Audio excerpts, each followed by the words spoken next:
सारा रिकैप दे दूंगा ताकि जो बच्चे वीडियो देखें उनको कोई लैग महसूस ना हो।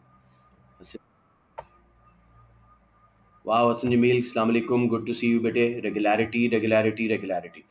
आप बहुत पीछे हो अभी फिलहाल, थोड़ा सा आपको मेहनत करनी पड़ेगी। I am sure you're a good kid, you must be doing some work on your own, but just my request कि जहाँ तक मेरी हेल्प है वो भी ज़रूर लें। So hats off to City School ji. 15 बच्चे सिटी स्कूल के बैठे हैं इंक्लूडिंग अशलीना, और 2 बच्चे दूसरे स्कूल्स के आए हैं। So that is a real good number from city school. Right जी, recording has begun, so I am going to recap it. हम unit 9 economic efficiency and market failure कर रहे हैं, which is the most important unit in the whole of your syllabus. 90 if not more percent chances of a question arriving from this unit. बहुत इसको अच्छी तरह कीजिएगा। Hope you been following the syllabus. जो deadline दी थी मैंने कि पहले 2 दिन में आपने कंज्यूमर बिहेवियर क्लियर करना है, फिर अगले 1 दिन में आपने लेबर मार्केट करनी थी और एक छुट्टी भी की थी, तो 2 दिन उसके मिल गए। तो अब आप वो दोनों हो चुके होने चाहिए और अब आप इकोनॉमिक एफिशिएंसी के लिए तैयार हो जाएं। राइट, तो let's start with economic efficiency. जब भी कोई इकोनॉमिक डिसीजन होता है, प्रोडक्शन, कंजम्पशन, ये भी इस वक्त जो हम कर रहे हैं ये भी एक इकोनॉमिक डिसीजन है। कुछ पार्टीज हैं इस डिसीजन में इन्वॉल्व जो डायरेक्टली इन्वॉल्व हैं, वो है first party producers, second party consumers. तो जो कॉस्ट एंड बेनिफिट्स मिल रहे हैं इकोनॉमिक डिसीजन करने वालों को, producers and consumers, they are called private या इंटरनल कॉस्ट एंड बेनिफिट्स। और जो parties not involve in economic decision है उनके ऊपर कुछ इफेक्ट्स जा रहे हैं, स्पिल ओवर्स, उनको हम एक्सटर्नैलिटीज बोलते हैं। स्पिल ओवर्स या third party effects, external cost and benefits. ठीक है, माइक बंद कर दे बेटे, जो यॉन कर रहा था माइक बंद कर दो, एंड लेट्स मूव ऑन। अब हम किसी बिजनेस की एग्जांपल डिस्कस करते हैं, बिकॉज मेजॉरिटी सिटी स्कूल के आए हुए हैं। तो मुझे बताओ, सिटी स्कूल की ओनरशिप को क्या कॉस्ट पे करनी पड़ रही है to provide the education service they doing? क्या प्राइवेट कॉस्ट है उनकी? Come on, open house, anyone? What is schools expenses?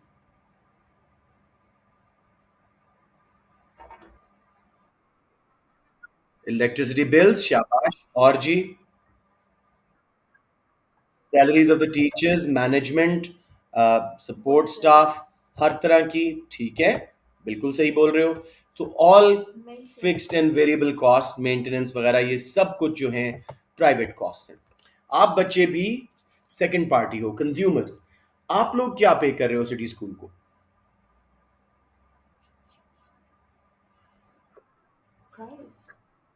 फी पे कर रहे हो। Yes, simply the fee that you are paying every month, ये आपकी प्राइवेट कॉस्ट है।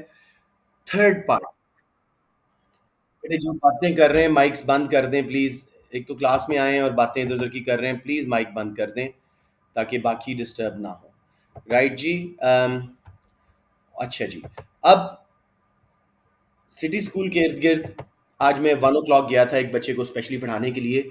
मुझे बहुत मुश्किल से पार्किंग मिली, हालांकि मैं तो थर्ड पार्टी, हाँ मैं भी थर्ड पार्टी हूँ, लेकिन मुझे बहुत वेट करना पड़ा सही पार्किंग मिलने के लिए। तो वहाँ पे कंजेस्शन थी, नॉइज था, कभी कभी पोल्यूशन भी होती है जब कोई फंक्शन हो रहा होता है सिटी स्कूल में या किसी भी स्कूल में। ये सब क्या है? आपकी एक्सटर्नल कॉस्ट, थर्ड पार्टीज को भुगतनी पड़ रही हैं as a result of an economic activity. So pollution, congestion. Third parties को बेनिफिट क्या होते हैं? मुझे क्या बेनिफिट हुआ एलजीएस के लगने का, सिटी स्कूल के लगने का? मुझे क्या बेनिफिट हुआ?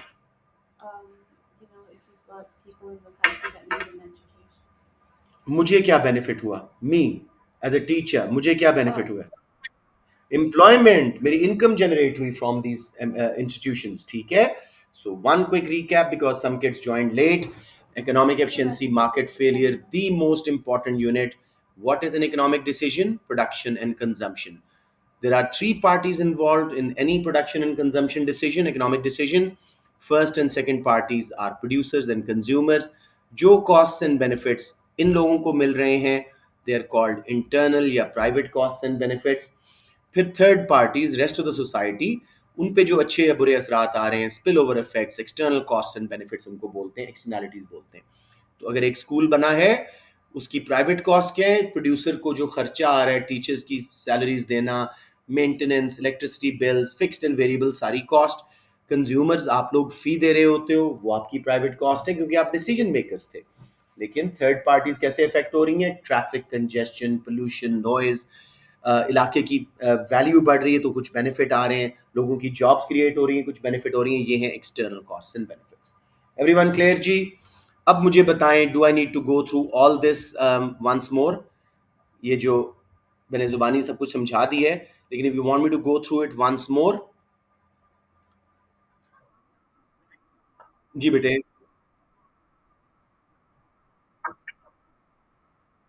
हम्म। हम्म। जी जी, बिल्कुल सही कह रहे हो, बिल्कुल सही कह रहे हो। Every demerit good has some positive externalities and some private benefits as well. इसलिए तो गवर्नमेंट उनको बंद नहीं कर देती ऑल टुगेदर। बहुत बड़े टैक्स रेवेन्यू जनरेट हो रहा होता है, जॉब्स क्रिएट हो रही होती है। टोबैको इंडस्ट्री आज बंद हो जाए, दुनिया का बेड़ा गर्क हो जाए। So basically these are very, they have a lot of external and private benefits as well. तो ये बिल्कुल सही कह रहे हैं। तो अब जरा जल्दी से कुछ टर्म्स जी। Private cost, cost of an economic activity paid by या borne by producers and consumers, the decision makers. External cost, harmful spillover effects on third parties of an economic decision, production and consumption like pollution, congestion वगैरह, noise। इन दोनों को मिला दें तो social cost है, क्योंकि society में producers, consumers, rest of society सब शामिल है। So external cost are cost of economic activity incurred by all third three parties, producers, consumers and society, यानी the whole society। और जब प्राइवेट और एक्सटर्नल को मिला दें ये सोशल कॉस्ट बन जाती है। इसका formula is private cost plus external cost. Mic बंद रखो बेटे, ठीक है? माइक खुला है और वो डिस्टर्बेंस हो रही है। Private benefit, benefit of an economic activity received by producers and consumers, decision makers. External benefits, benefits of economic activity received by third parties, job creation, इलाके की वैल्यू बढ़ना। ठीक है जी। और एक्सटर्न, इन दोनों को मिला दें तो ये सोशल बेनिफिट बन जाते हैं। Private plus external, all third three parties benefits, formula is private benefit plus social plus external benefit. बेटे किसका माइक ऑन है मुझे बता दो प्लीज। एक बार बार रिक्वेस्ट कर रहा हूं कि माइक बंद कर दें। Who is it that's not listening?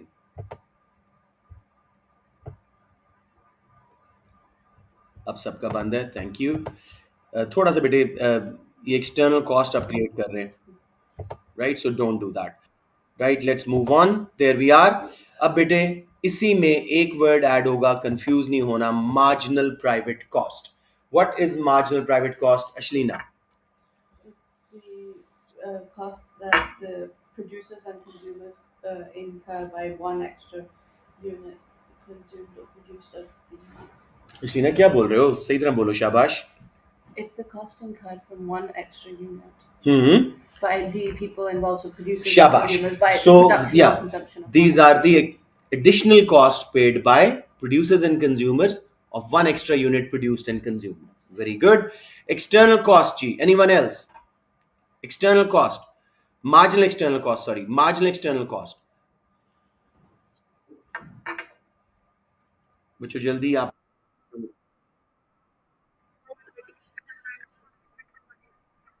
Of, marginal है यहाँ पे। हाँ हाँ, बिल्कुल सही है। सो marginal external cost is additional cost paid by consumers and producers of one extra unit produced and consumed। ठीक है?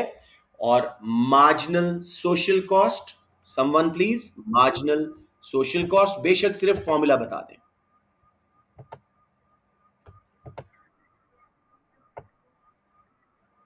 शाबाश, MPC plus MEC, the cost paid by the whole society of one extra unit produced, marginal private cost plus marginal social cost। G, marginal private benefit, anyone? Marginal private benefit।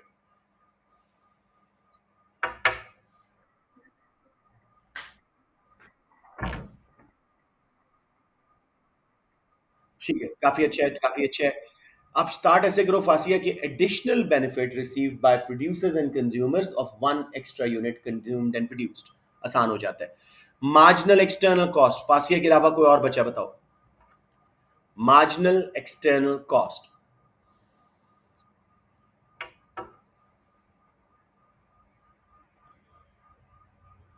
Shahryar Khan. जी जी जी, बोले बोले। Additional cost incurred by, हाँ, third parties as a result of production and consumption of one extra unit. और marginal social cost, last one, marginal social cost.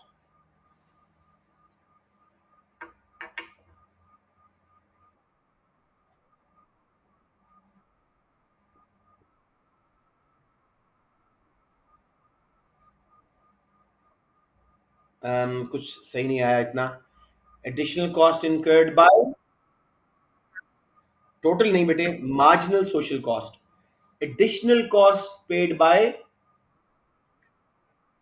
बोले बोले, शाबाश। अच्छा बोल रहा था ये बच्चा जो भी था। चलिए मैं बोल देता हूं, marginal social cost, additional cost paid by the whole society. They include both marginal private cost plus marginal external cost. अब बच्चों आखिरी चीज, कॉस्ट बेनिफिट एनालिसिस। जब प्राइवेट सेक्टर कोई प्रोजेक्ट करने जाता है, प्राइवेट कॉस्ट को प्राइवेट बेनिफिट से कंपेयर करते हैं। अगर प्राइवेट बेनिफिट ज्यादा है प्राइवेट कॉस्ट से, यस टू द प्रोजेक्ट। लेकिन गवर्नमेंट जब करती है तो मार्जिनल सोशल कॉस्ट को मार्जिनल सोशल बेनिफिट से कंपेयर करते हैं।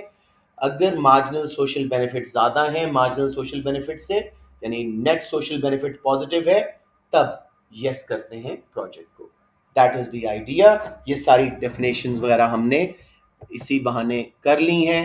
So I am moving to the first part. What is a supply curve? Supply curve basically is the marginal cost curve. हर एडिशनल यूनिट की कॉस्ट जमा करते जाओ, supply curve बनता जाता है। ठीक है। सो ये कौन पे कर रहा है? प्रोड्यूसर, और प्राइस की शक्ल में कंज्यूमर, तो ये मार्जिनल प्राइवेट कॉस्ट है। Supply curve is the marginal private cost curve because they're paid by producers mainly and then consumers. So these are simply marginal private cost. अब मार्जिनल सोशल कॉस्ट हमने देखा था, marginal private plus external cost. अगर external cost zero है, कोई pollution congestion नहीं हो रही प्रोडक्शन के रिजल्ट में, विच इज नॉट पॉसिबल, तो मार्जिनल प्राइवेट कॉस्ट ही मार्जिनल सोशल कॉस्ट कर्व होगा, सप्लाई कर्व।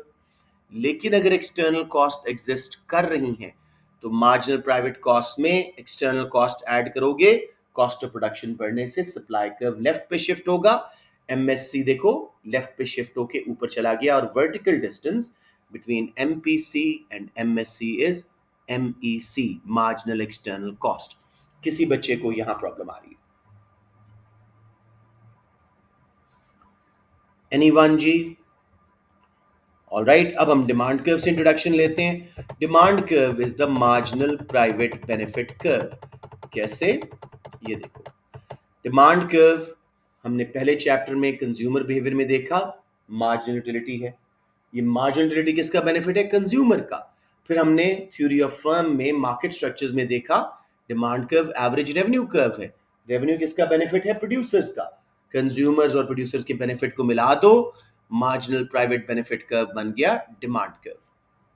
अब इसी कॉन्सेप्ट के साथ, अगर कोई एक्सटर्नल बेनिफिट नहीं है, थर्ड पार्टीज की जॉब्स नहीं क्रिएट हो रही, इलाके की बिजनेस एक्टिविटी की वजह से कीमतें नहीं बढ़ रही और बिजनेस सेटअप नहीं हो रहे, तो मार्जिनल प्राइवेट कर्व ही डिमांड कर्व है, यही सोशल बेनिफिट कर्व है।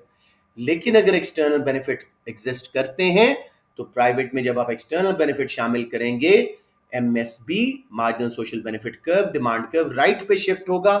Vertical distance between the two will be the marginal external benefits. किसी को सप्लाई एंड डिमांड में प्रॉब्लम? कूल लग रहा है, समझ काफी बच्चों को। अब जी हमारा मेन टॉपिक इकोनॉमिक एफिशिएंसी। बहुत लंबा चैप्टर है, I try to do as much as we can tonight. कल या फिर परसों जाके खत्म होगा। Economic efficiency is a criterion to जज the effectiveness of resource allocation in the economy as a whole. जो अल्लाह ताला ने हमें स्कार्स रिसोर्स दिए हैं, उनको हम कितना अच्छा यूज कर रहे हैं। तो इकोनॉमिक एफिशिएंसी के दो मेन हिस्से हैं जी। Output produced at the lowest possible cost, कम से कम इनपुट्स लगा के ज्यादा से ज्यादा आउटपुट्स लेना, ये है प्रोडक्टिव एफिशिएंसी। दूसरा हिस्सा है producing according to consumer preferences in all markets, allocative efficiency. Business में इसको आप एफिशिएंसी और इफेक्टिवनेस के हिसाब से पढ़ते हो। Least cost production, productive efficiency, making the goods that consumers want, they like and want to buy again and again, वो है एलोकेटिव एफिशिएंसी। इन दोनों को मिला दो, हमारी इकोनॉमिक एफिशिएंसी बन जाती है। किसी को यहां प्रॉब्लम आ रही हो? ऑलराइट जी, एलोकेटिव एफिशिएंसी जब आप हासिल करते हो, एक सिचुएशन पैदा होती है जिसको बोलते हैं परेटो ऑप्टिमैलिटी, यानी no one can be made better off without making someone else worse off. ये बस याद रखिएगा कि जब हम इकोनॉमिक एफिशिएंसी हासिल कर रहे हैं उस वक्त someone can be made better off without making someone else worse off, लेकिन जब हम पीपीसी पे पहुंच गए हैं, इकोनॉमिक एफिशिएंसी ले ली है, उस वक्त no one can be made better off without making someone else worse off. We're already on Pareto optimality. कोई confusion? चौथा और आखिरी part, dynamic efficiency. This which results from firms investing in research and development to come up with products and processes innovation. Long run average cost curve को पूरा नीचे shift कर रहे हैं, डिफरेंट वैरायटी की गुड्स बना रहे हैं, iPhone 15, iPhone 14, hybrid cars, electric cars, ये है dynamic efficiency. So quick recap जी, इकोनॉमिक एफिशिएंसी चार चीजों का नाम है। What is economic efficiency? We जज how effectively an economy is using its resources, least cost production कर रहे हैं, प्रोडक्टिवली एफिशिएंट है, making the right goods that consumers are getting satisfied with, allocatively efficient है। जब एलोकेटिव एफिशिएंसी लेंगे, Pareto optimality आएगी, no one can be made better off without making someone else worse off. और जब firms like monopoly research and development में री invest करती हैं, उससे पैदा होती है डायनामिक एफिशिएंसी, नई नई प्रोडक्ट्स और ऐसे इनोवेटिव प्रोसेसेस, इससे long run average cost curve नीचे शिफ्ट होता है। एनी कंफ्यूजन बच्चों? अब हमने इन सब क्राइटेरियंस को डिटेल में पढ़ना है, लेकिन अगर किसी बेसिक में प्रॉब्लम है तो प्लीज बता दें। तो अब जरा थोड़ा स्पीड बढ़ाते हैं, अक्सर बच्चों ने ये पहले किया हुआ है। तो लेट्स सी जी, प्रोडक्टिव एफिशिएंसी, इसको आप एग्जाम में अगर जल्दी में है तो एक बार पीई ब्रैकेट में लिख के बार बार पीई लिख सकते हैं। This refers to when output is produced at the lowest possible cost, maximum output is produced with least inputs यानी लेबर कैपिटल। तीन टाइप की प्रोडक्टिव एफिशिएंसी है, टेक्निकल, एक्स, डायनामिक। ठीक है, टेक्निकल क्या है जी? लीस्ट कॉस्ट पे प्रोड्यूस करना, यानी जो हमने प्रोडक्शन एंड कॉस्ट में पढ़ा था, law of technical substitution, marginal product of capital divided by price of capital should be equal to marginal product of labor divided by price of labor up to any number of factors of production being used। हम सब factors of production की जो वो additional output बना रहे हैं उसको उसकी price से यानी labor की wages से, capital के interest से और land के rent से divide करते हैं। जब आंसर बराबर हो जाए तो वो technical efficiency है। सबको समझ आ गया? ग्राफ में हमने यूनिट 2 में पढ़ा था, ये आइसो कॉस्ट लाइन और आइसो कॉन्ट कर्व की टेंजेंसी पे आता है। याद आ गया सबको? Technical efficiency with long run average cost curve, long run average cost curve का हर point least cost input mix है, क्योंकि इसकी shape is due to economies and diseconomies of scale. Labour capital के रेशियो में कोई गड़बड़ नहीं है, जब भी डिमिनिशिंग रिटर्न्स आ रहे हैं हम मजीद मशीनरी लगा के कॉस्ट कम किए जा रहे हैं। बाद में ये बी पॉइंट के बाद बढ़ क्यों रही है? Because of diseconomies of scale, business has become too large to manage. Technicality में कोई इश्यू नहीं है, लेबर कैपिटल का लीस्ट कॉस्ट इनपुट कॉम्बिनेशन है। किसी बच्चे को यहां प्रॉब्लम आया हो? अब टेक्निकल एफिशिएंसी का दूसरा हिस्सा, पहला हमने देखा लॉ ऑफ टेक्निकल सब्स्टिट्यूशन, यानी मार्जिनल प्रोडक्ट को हर फैक्टर की उसकी प्राइस से डिवाइड करते जाओ, जब आंसर बराबर आ जाए least cost combination. Long run, हर एवरेज कॉस्ट लॉन्ग रन का जो है लीस्ट कॉस्ट है, economies and diseconomies of scale की वजह से इसकी शेप है B point, minimum efficient scale है, लेकिन हर पॉइंट लीस्ट कॉस्ट है लेबर कैपिटल के। खुद माइंड में वो छोटे छोटे short run average cost curve लगा दो, हर पॉइंट लीस्ट कॉस्ट है। टेक्निकल एफिशिएंसी शॉर्ट रन में क्या है जी? जब एमसी कर्व एसी कर्व को नीचे से कट करता है, जब MC is equal to AC, यानी इंक्रीजिंग रिटर्न्स आपने ले लिया, शॉर्ट रन में टू स्केल नहीं होती, इंक्रीजिंग रिटर्न्स ले लिया और डिमिनिशिंग रिटर्न्स अवॉइड कर लिया। सबको समझ आ गया मेरे बच्चों? Very key points, if you are struggling anywhere, बहुत सारे एमसीक्यूज मेरे माइंड में आ रहे हैं जो आप गलत कर जाओगे अगर इनको नहीं समझोगे। Okay, let's move on. ये हो गई जी technical efficiency with short run and long run average cost. अब आ गया technical efficiency with PPC. All points on PPC B C D A E are technically efficient, क्योंकि हम तमाम रिसोर्सेज को इस्तेमाल कर रहे हैं और लीस्ट कॉस्ट डेफिनेशन ही पीपीसी की यही है, using the most efficient techniques producing within the current technology. अलबत्ता point U in the diagram is technically inefficient, more of one good can be produced without sacrificing the other, तो हम technically inefficient हैं। सबको समझ आ गया बच्चों? Productive efficiency कहां है? Right on the PPC boundary, any point inside PPC productively inefficient, technically inefficient. ये सबको समझ आ रहा है मेरे बच्चों? एक थोड़ा सा एमसीक्यू के लिए बता दूं, पीपीसी के अंदर होना डज नॉट मीन कि सारे रिसोर्सेज इस्तेमाल नहीं हो रहे। हो सकता है रिसोर्सेज सारे इस्तेमाल हो रहे लेकिन इनएफिशिएंसी है, हम लेबर कैपिटल की आइडियल कॉम्बिनेशन नहीं लगा रहे, मशीनरी जो है पुरानी टेक्निक्स हैं, तो ये वजह हो सकती है। लेट्स मूव ऑन नाउ जी। एक्स एफिशिएंसी दूसरा क्राइटेरिया, पहला टेक्निकल था, दूसरा एक्स। जी मेरा बेटा।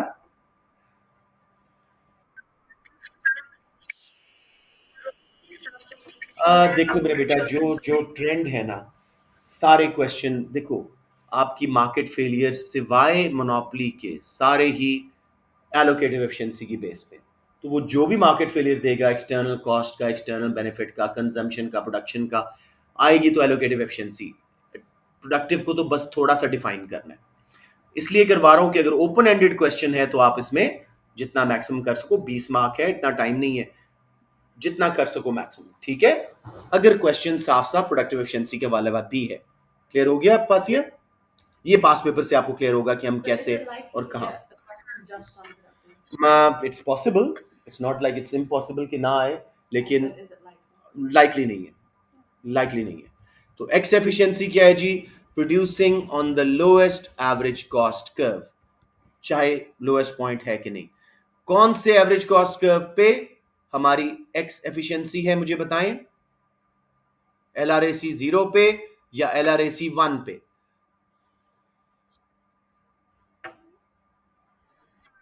जीरो पे तो एक्स इनएफिशिएंट है आप बेटे, because it is not the lowest average cost curve. LRAC 1, हाँ हाँ, इनएफिशिएंसी अगर मैंने पूछा था फिर आपने सही बताया। ऑल पॉइंट्स ऑन LRAC 0, चाहे वो लोएस्ट पॉइंट है, हाँ सॉरी मैंने गलत बोल दिया होगा, एक्स इनएफिशिएंसी है हर पॉइंट पे LRAC 0 के, और हायर लोअर कोई पॉइंट हो LRAC 1 का, लोएस्ट एवरेज कॉस्ट कर्व का, वो आपका एक्स एफिशिएंट है, ठीक है जी। रीजंस फॉर एक्स इनएफिशिएंसी सिर्फ मोनोपोलीज में होती है। Lack of profit incentive specially in state owned monopolies, वापडा, रेलवे वगैरह। लैक ऑफ कंपेटिटिव प्रेशर्स, आपको कंपटीशन का प्रेशर ही नहीं है, आप प्राइस बढ़ाते रहते हैं प्रॉफिट बनाने के लिए, तो यू डोंट केयर। नेक्स्ट जी, सम मोनोपोलीज को अपनी कॉस्ट पे कंट्रोल ही नहीं है, इतने ज्यादा वर्कर हैं, मशीनरी जरा उसके मुताबिक कम है, सही कॉम्बिनेशन नहीं लगा रहे, उससे भी एक्स इनएफिशिएंट हो जाते हैं। लास्टली जी, प्रॉफिट किस पे इस्तेमाल कर रहे हो? बैरियर्स टू एंट्री बनाने के लिए, लो प्राइस पे बेच के बैरियर्स टू एंट्री बना रहे हो, एडवर्टाइजमेंट वगैरह बहुत कर रहे हो, रिसर्च पे नहीं लगा रहे, इसलिए आप एक्स इनएफिशिएंट हो रहे हैं। क्लियर हो गया मेरे बच्चों? कोई क्वेश्चन यहाँ पे? आखिरी criteria dynamic efficiency from the, हमने प्रोडक्टिव की, टेक्निकल एक्स सारी कर ली, अब dynamic efficiency. Economic efficiency can be assessed at a particular point in time known as static efficiency, जो कि प्रोडक्टिव और एलोकेटिव थी, या over a period of time जब देखोगे तो वो है dynamic efficiency, long run concept है। हम प्रोडक्ट्स में वेरिएशन ला रहे हैं, प्रोसेसेस में इनोवेशन ला रहे हैं, रिसर्च एंड डेवलपमेंट करके हमारा long run average cost curve over time नीचे शिफ्ट हो रहा है LRAC 0 से LRAC 1 पे, this is called dynamic efficiency. Any confusion मेरे बच्चों? ओके जी। अब हमारे benefits to firm of being dynamically efficient. आज के दौर में हर फर्म को डायनामिक एफिशिएंसी चाहिए, so that you can meet the changing needs of market. Think cell phones, क्या सैमसंग और ये लोग अगर रिसर्च छोड़ दें, ये मुकाबले में रह सकेंगे मार्केट में? No, they lose out the market share. Survival and excel in competitive pressures dynamic efficiency के थ्रू है। Protect and increase their market share. Consumer को क्या बेनिफिट है? Better quality, variety and choice, lower prices, convenience of buying through web, home delivery etcetera. ये सब कुछ dynamic efficiency के फायदे हैं। एनी कंफ्यूजन बच्चों? Market structures and productive efficiency, अब जरा देखो। परफेक्ट कंपटीशन प्रोडक्टिवली एफिशिएंट होता है जब वो लॉन्ग रन में नॉर्मल प्रॉफिट बना रहा है। लेफ्ट साइड वाला ग्राफ देखो, कोई बच्चा मुझे बताओ ये प्रोडक्टिवली एफिशिएंट क्यों है? अश्लीना, Which one? लेफ्ट साइड वाला परफेक्ट कंपटीशन नॉर्मल प्रॉफिट बना रहा है, क्या ये प्रोडक्टिवली एफिशिएंट है? पहले मुझे बताएं। Yes. बिकॉज टेक्निकल एफिशिएंसी है, लॉन्ग रन एवरेज कॉस्ट का हर पॉइंट लीस्ट कॉस्ट है, और ये तो बना भी वहां पे रहे जहां एल आर ए सी को लोएस्ट पॉइंट पे कट कर रहा है। ऑन दी अदर साइड पे इम्परफेक्ट मार्केट्स है, ये भी टेक्निकली एफिशिएंट है लॉन्ग रन में, क्योंकि लॉन्ग रन का हर पॉइंट एवरेज कॉस्ट कर्व का लीस्ट कॉस्ट पॉइंट है। सो दोनों market structures, perfect and imperfect, are technically efficient because they produce at long run में at the lowest cost on all points. अब जी, एक्स एफिशिएंसी, परफेक्ट और monopolistic competitive firms क्योंकि छोटी होती हैं, ये एक्स इनएफिशिएंट होती हैं, उनके पास इतना प्रॉफिट ही नहीं है कि रिसर्च पे लगा सकें, जबकि monopoly oligopoly are X efficient, ये इनका बेनिफिट है। कभी कोई discuss if monopolies are always bad या ओलिगोपोलीज, तो उनमें हम उनका फायदा भी बताते हैं। प्रोडक्टिव एफिशिएंसी जी, नेक्स्ट कॉलम दे रो देखो, लॉन्ग रन में परफेक्ट और मोनोपोलिस्टिक कंपटीशन फर्म, जैसे हमने ऊपर ग्राफ देखे, एक्स एफिशिएंट है, लीस्ट कॉस्ट पे बना रहे हैं क्योंकि all points on long run average cost curve are least cost. और oligopoly and monopoly technically efficient हैं, लेकिन एक्स इनएफिशिएंट हो सकती हैं क्योंकि उनको कंपेटिटिव प्रेशर्स नहीं है, हो सकता है वो लोएस्ट एवरेज कॉस्ट कर्व पे ना हो। Dynamic efficiency, again, perfect and monopolistic competition are dynamically inefficient. They do not have funds to reinvest in research and development. जबकि monopolies and oligopolies के पास retained profit इतना है कि वो research पे लगा के long run average cost curve को नीचे करके dynamically efficient हो सकते हैं। Got it या नहीं? अच्छा जी, अब जरा दूसरी एफिशिएंसी पे जा रहे हैं, ये बहुत इजी है और यही आपके मेन क्वेश्चंस का टारगेट है, एलोकेटिव एफिशिएंसी। रिसोर्सेज या ज्यादा लग रहे हैं या कम, डीमेरिट गुड्स ज्यादा बने जा रही हैं, मेरिट गुड्स कम, पब्लिक गुड्स बनी नहीं रही, ये है allocative inefficiency. So what is allocative efficiency? It is achieved when society allocates the resources in making goods and services that are most desirable by consumer. In other words, we're making the goods as per consumer preferences. तीन criterions हैं, price should be equal to MC. आपको उस दिन question दिखाया था, उसने कहा था कि इस बच्चे ने एक्सप्लेन नहीं किया कि क्यों ये एलोकेटिवली एफिशिएंट है, आपने ये लिखना है। प्राइस इक्वल टू एमसी क्यों एफिशिएंट है एलोकेटिवली? द वैल्यू या price consumer places on the last unit produced is the same as the cost incurred by producers.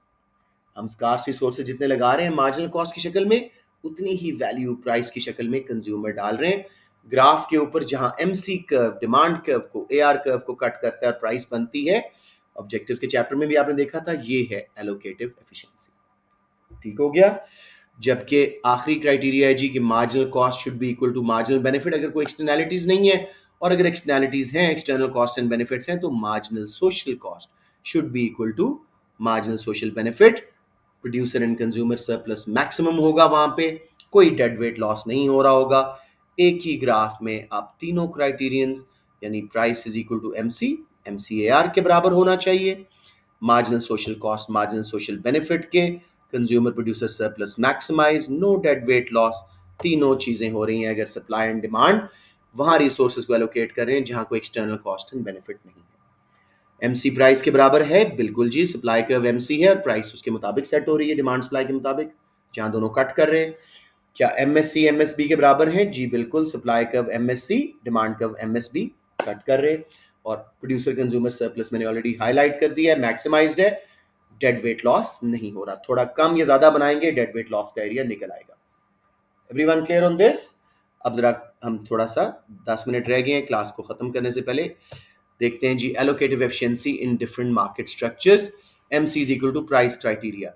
जरा देखो लेफ्ट साइड पे परफेक्ट कंपटीशन है, क्या अश्लीना ये एलोकेटिवली एफिशिएंट है? क्या मार्जिनल कॉस्ट प्राइस के बराबर है at output Q zero? Yes. बिल्कुल सही कह रहे हो। एम सी एम आर की आउटपुट ले रहे हो, एम आर ही प्राइस है, एम आर ही ए आर है, तो परफेक्ट कंपटीशन चाहे प्रॉफिट बनाए या लॉस बनाए, ए सी टू पे लॉस हो रहा है, ए सी वन जीरो पे एबनॉर्मल प्रॉफिट और ए सी वन पे प्रॉफिट है एबनॉर्मल, हर सूरत में प्रोडक्टिवली एफिशिएंट है, एलोकेटिवली सॉरी एफिशिएंट है।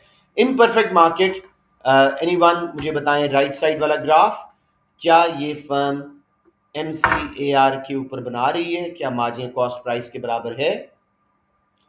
बताएं बेटे कोई बच्चा। राइट साइड पे imperfect markets, are they allocatively efficient? Is MC equal to price?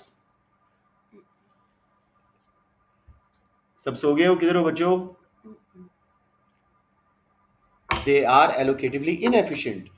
MC कितना है? Q0 से लेके E0 तक, जबकि प्राइस कितना है? Q0 से लेके G तक।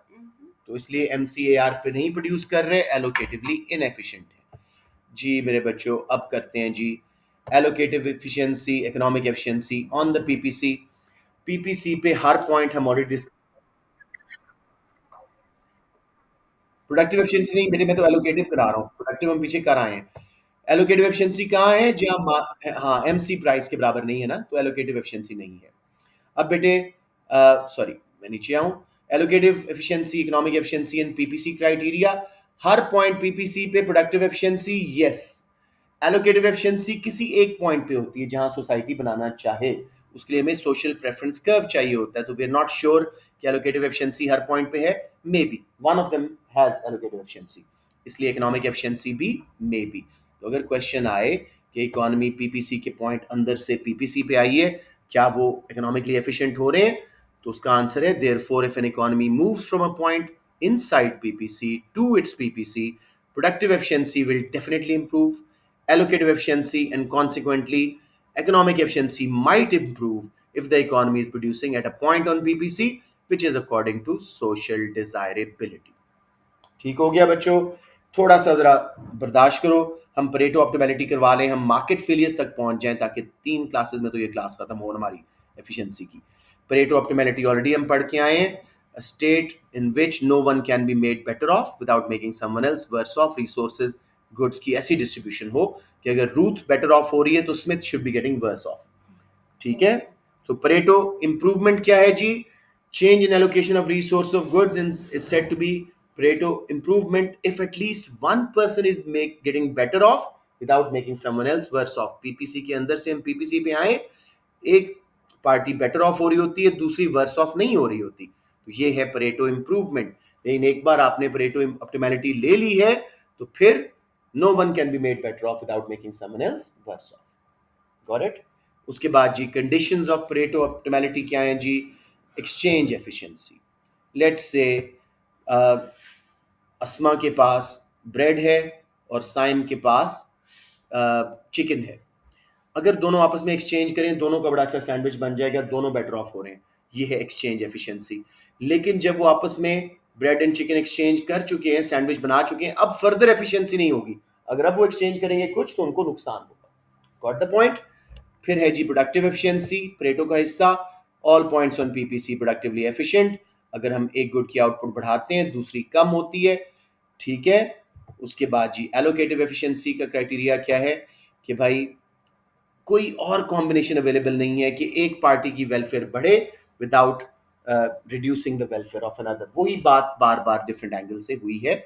अब बेटे मैं मार्केट फेलियर अगर आ गए हैं तो बस मैं यहाँ पे क्लास खत्म कर रहा हूँ। I can see my daughter is really tired and I am sure you guys are as well. तो इसको प्लीज, जिसको समझ नहीं आया और जो नहीं आए वो वीडियो जरूर देखिएगा। And that's it for today.